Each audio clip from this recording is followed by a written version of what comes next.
Mboussa n'a pas suspendu les activités. Mboussa est rentré chez Félix Tshisekedi, qui est son ami. Mboussa est dans la continuité de ce qu'il a toujours fait, c'est-à-dire un homme versatile qui n'a pas de position réelle. Il ne défend que ses propres intérêts, malheureusement au nom de toute une communauté qui, hélas, par naïveté, des fois, finissent par le croire. Mboussa est dans sa logique de tous les jours. C'est une logique qui consiste à vivre pour lui-même, pour ses intérêts, mais malheureusement au nom du peuple. Est-ce que vous ne voyez pas que s'il a claqué la porte, c'est parce qu'il avait déjà observé un malaise qui s'est vu dans la coalition? Non, Mboussa, depuis un moment, n'était plus avec nous. Mboussa a vu Tshisekedi à Nairobi, il est dans la négociation, il veut être ministre. Mais aujourd'hui, il met ça au nom de Ebola, au nom de la guerre. Mais je voudrais quand même dire à Mboussa Nyamwisi que la période des hommes providentiels est finie en République démocratique du Congo. Ce n'est pas le problème de Beni et de Butembo s'inscrivent dans la logique des problèmes du Congo. Nous n'avons pas une armée forte, on n'a pas une police, nous avons les services de renseignement qui ne sont pas en train de très bien fonctionner. Nous avons comment dirais-je, les enseignants ne sont pas payés et l'insécurité n'est pas seulement à Beni Butembo, l'insécurité est aussi à Walikale, l'insécurité à Massissi, l'insécurité à Nituri et Mboussa ne doit pas penser qu'il n'y a que lui qui a des solutions aux problèmes du Nord Kivu. Non, les problèmes du Nord Kivu vont se résoudre dans les problèmes du Congo. Quand on aura une armée forte, quand on aura une police forte, quand on aura un gouvernement responsable, les problèmes du Congo vont se résoudre. Mais Mboussa au gouvernement sera toujours comme Mboussa avant d'être au gouvernement. Ce n'est pas lui la personne providentielle de cette province. Les problèmes du Nord Kivu vont continuer et ce n'est pas à Mboussa de dire que lui va régler les problèmes du Nord Kivu. C'est une façon de flatter les gens qui croient à lui. Mais il faut que Mboussa dise la vérité à la population nande. Il rentre, il est dans son business, il rentre au gouvernement pour manger le Congo, c'est tout. Est-ce que ça revient seulement à Mboussa de régler ces problèmes? C'est un des problèmes de la République. Il maîtrise bien ses milliers, c'est notable. Il n'a pas le monopole de la maîtrise de ces milliers-là. Il a eu des députés à Beni Butembo, le MS en a eu, Julien Paluku en a eu, tout le monde a des députés. Ce n'est pas Mboussa Nyamwisi n'a pas le monopole du Nord Kivu, non. Le fait que Mboussa claque la porte, est-ce que ça ne va pas déstabiliser la coalition? Il est le plus faible des leaders de la coalition. Ça ne fera ni chaud ni froid. Bon voyage, bon appétit. Mais on a vu comment il a mobilisé la population, surtout de cette province. C'est grâce à lui qui... Non, grâce à lui, comment il était là quand Nzangi mobilisait les gens à Beni Butembo pour Fayulu. Mboussa était là. Mais combien de députés il a eu? Le poids politique se pèse par la... Il a dit combien de députés? Son disciple à lui, Julien Paluku, a fait 2 fois les députés qu'il a eu. Mboussa, ce sont des leaders de l'ancien temps. Ce ne sont plus des leaders actuels. Ça, c'est le passé, c'est fini. Et quand vous évoquez son disciple, c'est bien lui qui a produit l'actuel gouverneur de cette province. Mais est-ce que c'est lui? Ce n'est plus lui, les systèmes ont changé. Mais est-ce que... Son candidat était le dernier de tous les 3 candidats gouverneurs ici. C'est des leaders de l'ancien temps, c'est des leaders du passé, c'est fini. Donc c'est un non-événement? Non, c'est vraiment un non-événement. Il rentre là où il devait aller, il est rentré d'exil, il a besoin d'argent. Bon appétit, il va faire ce qu'ils ont toujours fait avec ses amis, manger le Congo. Donc chez vous, chez la Mouka, c'est-à-dire Mboussa rentre pour travailler avec Félix.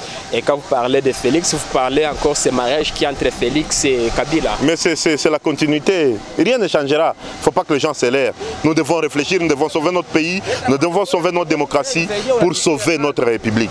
Sinon, nous allons rester dans un éternel recommencement, l'histoire du Congo. Et malheureusement, c'est nous qui mourrons, nous les peuples. Merci beaucoup. Nous avons félicité cette option levée par la haute hiérarchie du parti, notamment le président Antipas Mboussa Nyamwisi et tout le directoire national. Nous les félicitons d'avoir levé cette option parce que, comme vous le savez, comme nous l'avions dit précédemment ici, nous avions demandé que les RCD-KML, notre parti, puissent évaluer le processus électoral et la situation politique au pays pour lever une nouvelle option ou prendre carrément de nouvelles orientations.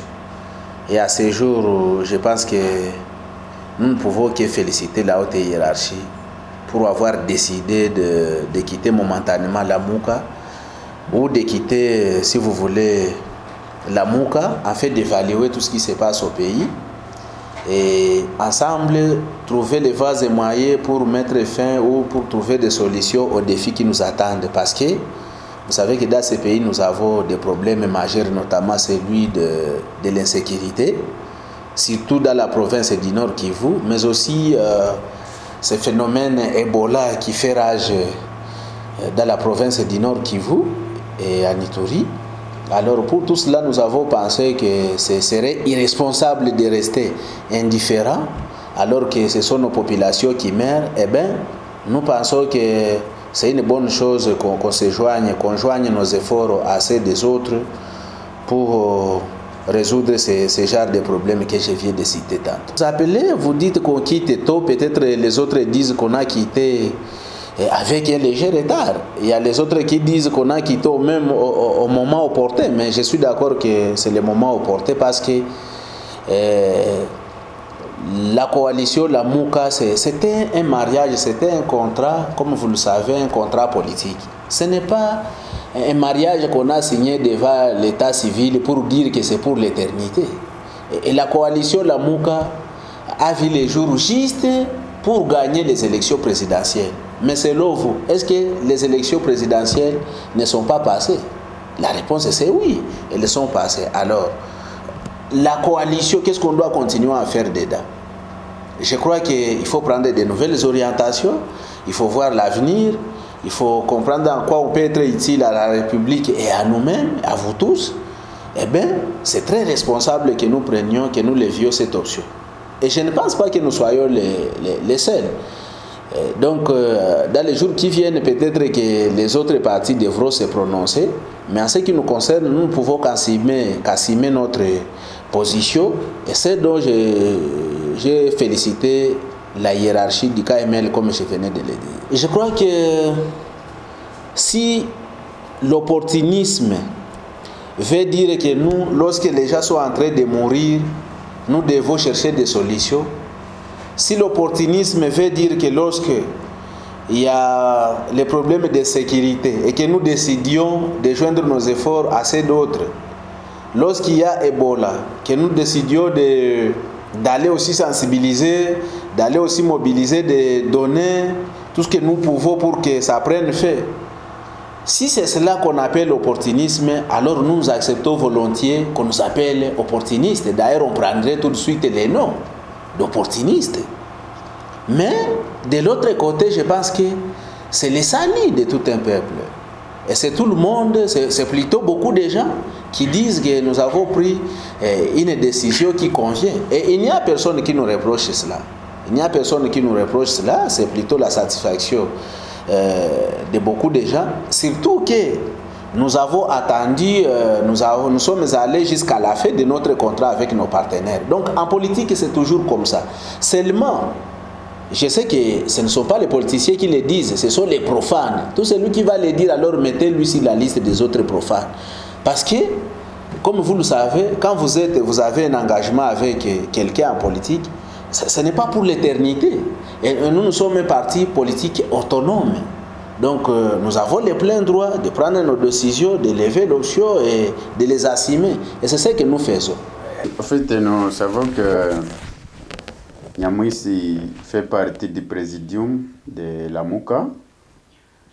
Et en lisant la lettre de son retrait de ces mouvements, de cette coalition, en fait, ça nous fait réfléchir des fois. Premièrement, on se dit que, en tout cas en RDC, nous n'avons que des politiciens qui peuvent changer de cas à tout moment. Mais vous allez comprendre avec moi qu'il n'est pas facile de passer plus de 5 ans à l'étranger, en exil, entrer, de dépenser sans aucun entrée. Et n'importe qui peut vraiment virer à tout moment. Et ça peut être le cas pour Mbusa Nyamwisi, parce qu'avec tout l'État qui venait de passer à l'extérieur du pays, dans un chômage insupportable, en tout cas, à son retour, il ne pouvait que faire ça, parce que ça peut être aussi une forme de reconnaissance à l'égard de l'actuel chef de l'État, parce qu'il avait les soucis de rentrer au pays pendant plusieurs années, mais cela ne lui avait jamais offerte comme occasion. Mais comme Etienne Tshisekedi, l'actuel chef de l'État, l'a autorisé de rentrer au pays sans beaucoup d'acrobatie, Moi, je pense que ça peut être une forme de reconnaissance, mais au même moment, il y a le gouvernement qui doit être formé, dont les pourparlers sont en cours pour constituer ce gouvernement. Ça peut être aussi une seconde raison pour Mbusa Nyamwisi d'avoir changé de position. Mais en même temps, il a évoqué l'aspect de sécurité et de la maladie à virus Ebola qui gangrène Beni Butembo actuellement. Et si ce sont ces réseaux-là qui lui poussent à quitter la Mouka pour qu'il puisse se concentrer sur la restauration de la paix et l'éradication de la maladie à virus Ebola, en tout cas, quelque part, il peut avoir raison, mais nous, à notre niveau, au niveau de la société civile, notre grande crainte est que nous sommes en train de constater que la Mouka, comme on le dit en français, réveillez-vous, ne s'est jamais réveillé.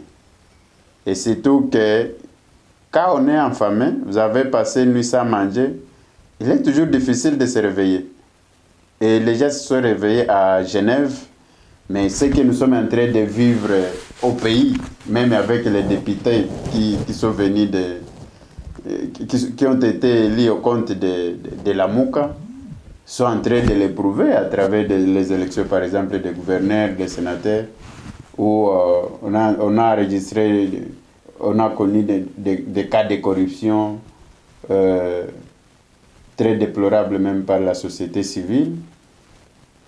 Et donc, en tout cas, c'est cette problématique-là de survie, de positionnement, de positionnement qui pousse beaucoup d'acteurs à changer de cas. C'est le cas aussi de Kyungwa Kumanza au niveau de Katanga qui faisait partie, même si c'était de loin, il faisait partie aussi de la Mouka, mais il a changé de position aussitôt que l'actuel chef de l'État a été proclamé par la CENI.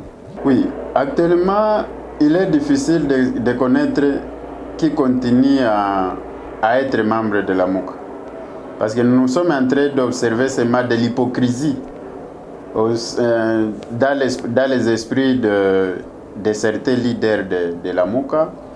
Donc aujourd'hui, si vous analysez les différents discours, il y a vraiment une crise de confiance entre les membres parce qu'ils ne parlent plus le même langage. Il y a ceux qui revendiquent la vérité des urnes, il y a d'autres qui sont pour une opposition, c'est pas moi, républicaine, et donc ils n'ont plus une même vision. Or, dans une équipe, si vous n'avez pas une même vision, la finalité, c'est l'éclatement.